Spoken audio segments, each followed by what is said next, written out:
Asan si Pucha? Pucha! Si Pucha? Asan si Pucha? Asan si Pucha? Saan nagpunta? Ha? Ba't ka? Pucha! Baya tawagin mo si Pucha? Mami, nandito. Kinis ako ni ano? Kinis ako ni Babes. Anong namin dito? Ayan ang natatakbo. Kinis ako ni Babes. Pucha! Ano? Ano?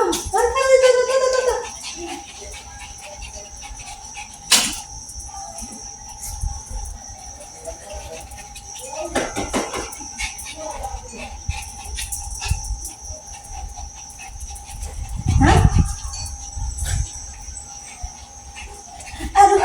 Ano? Ay, dyan ka nagpunta. Dyan nagpunta ang mga baby. Kahit nandito po kami, na-enjoy po namin ang aming long weekend. Siyempre kasama ang aming mga babies.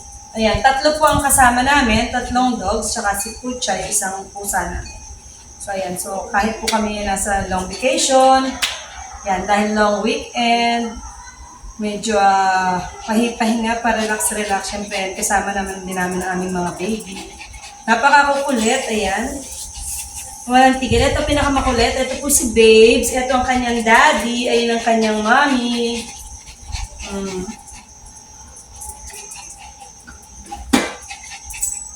Magandang araw po sa ating lahat.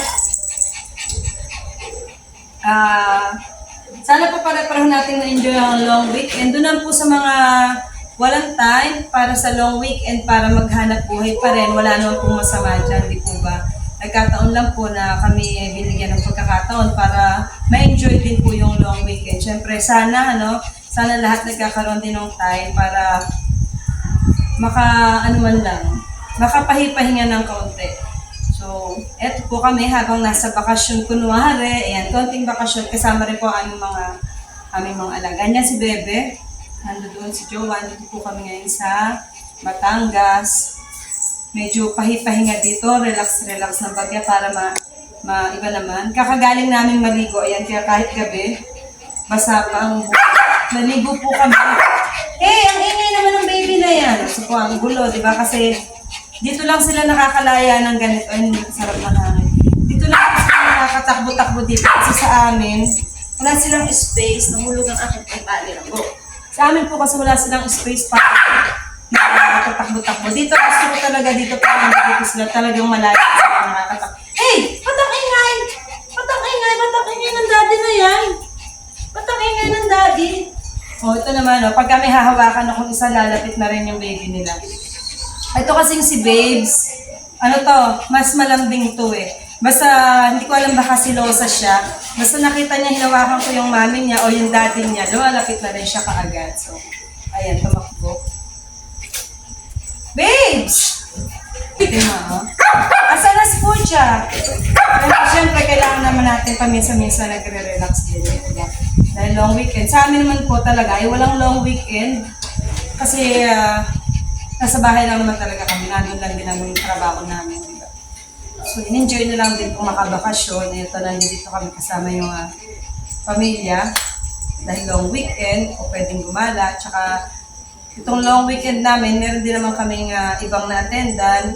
Nakapunta kami dahil nagundas, nakadalaw doon sa mga mayapa ng pamilya.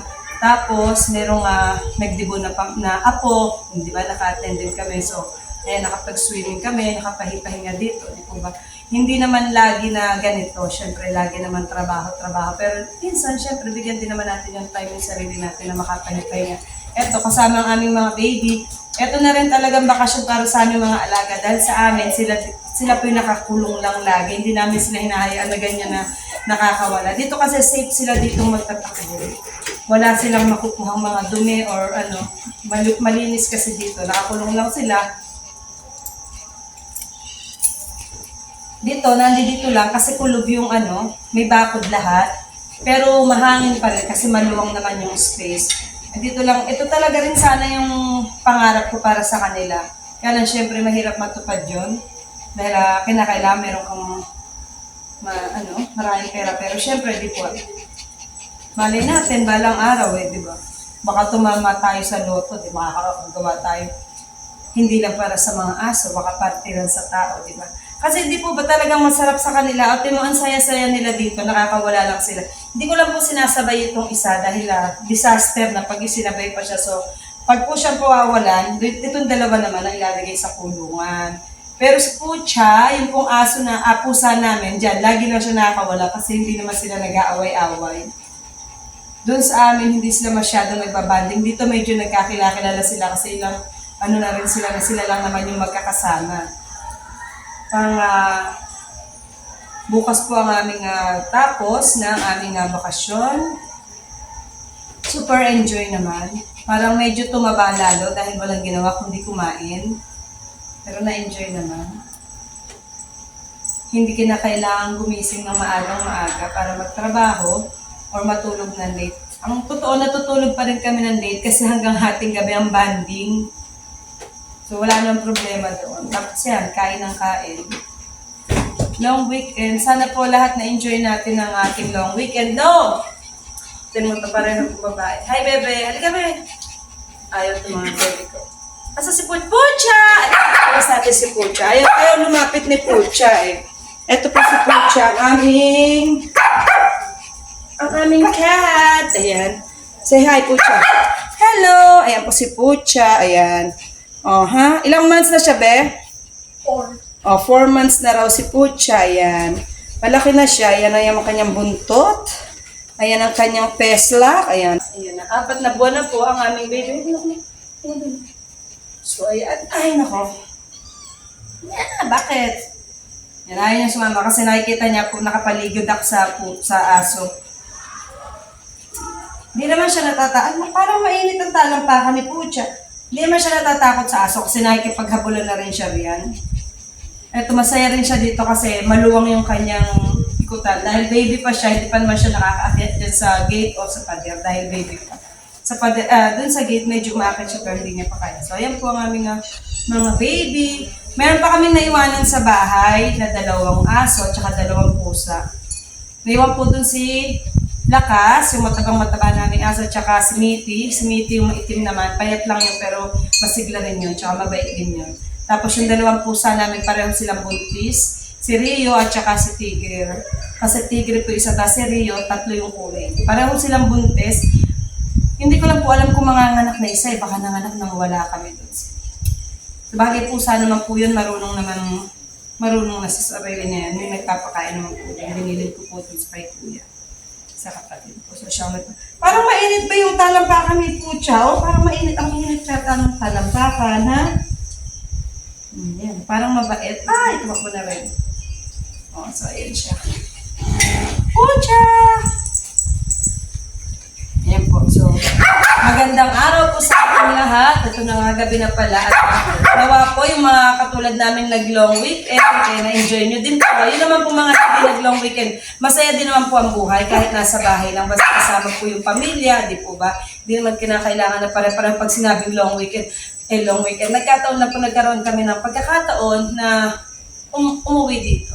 So, from Nueva Ecija, nagpunta po kami ng Kawit at ngayon po ay nasa from Nueva Ecija to Cavite, sa Kawit po. At ngayon ay nandito na naman po kami sa Batangas. Nasa Batangas po kami ngayon para sa aming malapit nang matapos na long weekend. So, ayan po ang aming naging journey sa aming long weekend. So, di po ba, nakapunta kami nakapag kami doon dahil nagbotohan po. Nasaksihan namin yung pagpanalo ng pamangkin ni Habi. Hello kay Cap Gilbert. Tapos, nag-unda. Siyempre, nakapasyal naman kami dun sa sa puntod ng mga pamilya namin dito. Mga tatay, nanay, tsaka mga bayaw ko, di ba? Tsaka ng pamangkin niya, nakadalaw naman kasi matagal na rin kami hindi nakakadalaw doon. Tapos, naka-attend kami ng dibu. Tapos nakapunta kami dito sa Batangas, di po ba? So, yung long weekend namin ay sulit na sulit. Hindi kami nakapag-mall kasi yung mall naman po kahit hindi namin tayo hindi po pwede na meron naman sa Nueva Ecija mall. Pag gustong mag-mall doon lang naman meron na, di ba? So, hindi kami nagpunta ng mall. Yung gusto sana ni, ay yun pa pala, nakapag-divisoria pa ako. So, ang dami pala namin napuntahan. So, nasaksihan namin yung counting nung botohan para kay Cap Gilbert. Tapos kinabukasan nakapag-divisoria ako. The next day, Hundas na. The next day, Dibu na. The next day, dito na kami sa Batangas hanggang matapos itong aming long weekend. Di po ba? Hectic pa lang aming schedule, ano? So, ayun po. At syempre, maraming blessing na dumating sa amin habang nandito kami sa long weekend. Talaga po sigurong ganon, di ba? Yung biyaya, dumadating na hindi natin inaasahan. So, may mga gagandang blessing na dumating sa amin. Naka-relax na kami, may blessing pa dumating. So, maraming salamat po sa mga biyayang na pinagkakalob sa amin. Maraming salamat po. So, yan po ang aming video for today. At sana po, lagi kong sabihin, manood po kayo lagi sa amin. At yung mga hindi pa po nakasubscribe, please subscribe, like, share, at pindutin niyo po yung notification bell para po updated po kayo sa aming mga bagong video. Hindi man po sa aming paggala, yung sa aking pagluluto, pag wala kami mga gala-gala, syempre hindi naman po laging nakakagala, di ba? Okay, pagpunta ko sa mga umaane, mga ganyan. Tulad po ngayon sa amin ay taniman ng sibuyas. So, hindi po ba pinakita ko na sa inyo yung taniman ng sibuyas. So ngayon, ito po ang aming long weekend. Natapos po. Maraming salamat po sa mga laging nanonood. Thank you po. Nawa po lagi pa rin po kayo nanonood sa amin. Kasama po nitong aming mga baby. Di po ba? Maraming salamat po. Bye! God bless us po.